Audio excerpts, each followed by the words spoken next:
Insult பண்றாங்க. ஆபீஸ்ல யாருமே வேலைக்கு வரதில்லை. ஒரு காவா வர்றவங்க கூட எனக்கு மரியாதை கொடுக்கறதில்லை. ராணிப்பேட்டை மாவட்டம் வாலாஜாபேட்டை அருகே கணக்கு கேட்ட தம்மை ஊராட்சி மன்ற துணைத் தலைவரின் கணவரான திமுக பிரமுகரும் ஊராட்சி செயலாளரும் சேர்ந்து அவமானப்படுத்தி தாக்க முயற்சிப்பதாக நவ்லாக் ஊராட்சி மன்ற பெண் தலைவர் சரஸ்வதி குமார் கண்ணீர் மல்க புகார் தெரிவித்துள்ளார். ஊராட்சி துணைத் தலைவரின் கணவர் ரவிச்சந்திரன் வரி தண்டலராகவும் உள்ள நிலையில் பல்வேறு முறைகேடுகளில் ஈடுபடுவதாக பஞ்சாயத்து தலைவி குற்றம் சாட்டினார். என்னை ரொம்ப ஜாதி ரீதியா ரொம்ப மன உளைச்சலுக்கு ஆளாக்குனாரு. இவரு வாசுன்றவரும் கிளர்க்கு வரி தண்டலரும் சேர்ந்து 2 பேரை தான் ஆண்கள். நான்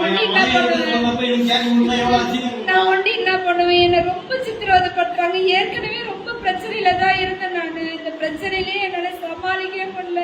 கோர்ட்டு கேஸ் தான் போயிட்டு இருக்கேனே தவிர மக்களுக்கு என்னால நிறைய ஃபுல்ஃபில்லா வேலை செய்ய முடியல. ஜாதி ரீதியா என்னை இன்சல்ட் பண்றாரு அவருக்கு இருக்கு. அதையும் நான் தேர்தல் ஆணையத்துக்காக வச்சுட்டேன், முதல்வர் ஐயாவுக்கும் வச்சுட்டேன், அரசு அதிகாரி கலெக்டருக்கு, திட்ட இயக்குனர், வீடியோ எல்லாருக்குமே வச்சு என்ன ரொம்ப இன்சல்ட் பண்றாருன்னு இதுவரை எந்த நடவடிக்கையும் எடுக்கல. இந்த பத்திரிகையாளராவது எனக்கு ஏதாவது உதவி பண்ணுங்க, எனக்கு ரொம்ப கஷ்டமா இருக்குது. ரொம்ப இன்சல்ட் பண்றாங்க. ஆபீஸ்ல யாருமே வேலைக்கு வரதில்லை. ஒரு காவா வர்றவங்க கூட எனக்கு மரியாதை கொடுக்கறதில்லை. சமாளிக்க முடியலப்பா. ஒரு பெண் தலைவரா இருந்து என்னை ரொம்ப சித்திரவதைப்படுத்துறாங்கப்பா.